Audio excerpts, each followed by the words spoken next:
नमस्कार, मैं ख्याति सचदेव में विदर्भ मीडिया के टॉप 10 न्यूज में आप सभी का स्वागत है। नागपुर में मरीजों के लिए बेड की कमी के खिलाफ काम करते हुए किंग्सवे हॉस्पिटल नागपुर ने रविवार 18 अप्रैल के रामदासपेट के होटल सेंटर पॉइंट में एक समर्पित कोविड केयर सेंटर शुरू करने का फैसला लिया है। यह नागपुर नगर निगम और जिला कलेक्टर कार्यालय के मार्गदर्शन में किंग्सवे अस्पताल और होटल सेंटर पॉइंट की एक संयुक्त पहल है। यह कोविड के हल्के लक्षण वाले रोगियों के लिए एक देखभाल केंद्र के रूप में काम करेगा।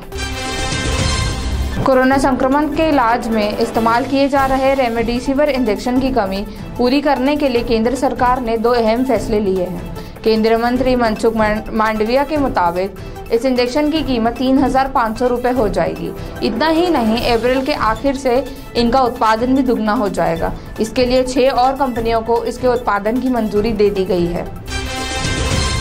नेशनल टेस्टिंग एजेंसी एनटीए ने कोरोना वायरस महामारी को देखते हुए जेईई मेंस 2021 की परीक्षा स्थगित कर दी है। जेईई मेंस 2021 की परीक्षा 27, 28 और 30 अप्रैल को निर्धारित की गई थी। संशोधित तिथियों की घोषणा बाद में और परीक्षा से कम 15 दिन पहले की जाएगी, एनडीए ने कहा। रेल मंत्रालय ने देश के लगभग 4,000 कोचों में से महाराष्ट्र के नंदुरबार जिले में 94 कोविड देखभाल कोच तैनात किए हैं। अब तक नंदुरबार स्टेशन में 6 कोविड-19 रोगियों को भर्ती किया गया है। नागपुर जिले की स्थिति दिन ब दिन खराब होती जा रही है। रविवार को जिले में न केवल नए मामलों की उच्चतम संख्या दर्ज की गई, बल्कि लगातार दूसरे ही दिन सभी नए उच्च घातक मामलों की रिपोर्ट दी गई। रविवार को कुल 7,107 नए संक्रमित मामले सामने आए, जिसमें से 2,498 मामले ग्रामीण के थे, जबकि 4,602 शहर से थे।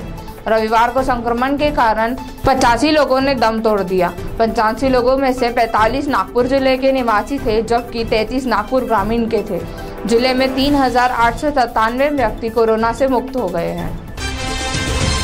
कोविड-19 मामलों की वृद्धि के तहत तनावपूर्ण शहर के चिकित्सा बुनियादी ढांचे को आसान बनाने के प्रयास में 23 होटलों में कोविड-19 केयर सेंटर स्थापित किया जाएगा, जिन्हें कुछ ही दिनों में शुरू कर दिया जाएगा।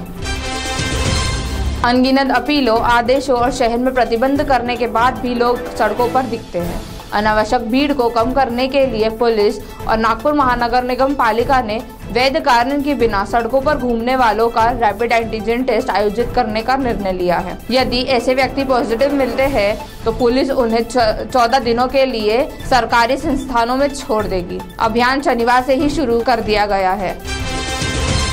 कोरोना मरीजों की वजह से बड़ी मांग और देश भर में ऑक्सीजन की कमी दूर करने के लिए रेलवे ऑक्सीजन एक्सप्रेस चलाएगी। रेल मंत्री पीयूष गोयल ने सोशल मीडिया पर बताया कि ट्रेनों से देश भर में लिक्विड मेडिकल ऑक्सीजन और ऑक्सीजन सिलेंडर डिलीवर किए जाएंगे। जल्द ही इन ट्रेनों को चलाया जाएगा। फास्ट सप्लाई के लिए ग्रीन कॉरिडोर्स भी बनाए जाएंगे। नागपुर जिले में सकारात्मक रोगियों और मौतों की संख्या प्रत्येक दिन बढ़ रही है। कोरोना की पहली लहर के दौरान नागपुर जिले के लगभग 1400 गांवों में घातक वायरस को अपनी सीमा से बाहर रखा था, लेकिन अब दूसरी लहर ने उन गांवों को भी जकड़ लिया है। शहर में स्थिति चिंताजनक है, लेकिन ग्रामीण क्षेत्र में स्वास्थ्य व्यवस्था पूरी तरह से ध्वस्त हो चुकी है। भारत सरकार के विज्ञान और प्रौद्योगिकी विभाग ने मुंबई के हाफकिंस इंस्टीट्यूट को कोरोना वैक्सीन बनाने की अनुमति दे दी है। वैक्सीन को भारत बायोटेक की मदद से बनाया जाएगा। मुख्यमंत्री उद्धव ठाकरे ने इस निर्णय के लिए प्रधानमंत्री को धन्यवाद दिया है। राज्य में टीकों की कमी को देखते हुए यह एक महत्वपूर्ण निर्णय लिया गया है। कोरोना वैक्सीन बनाने वाला महाराष्ट्र पहला राज्य होगा। आज के लिए बस इतना ही। देखते रहिए विदर्भ मीडिया। धन्यवाद।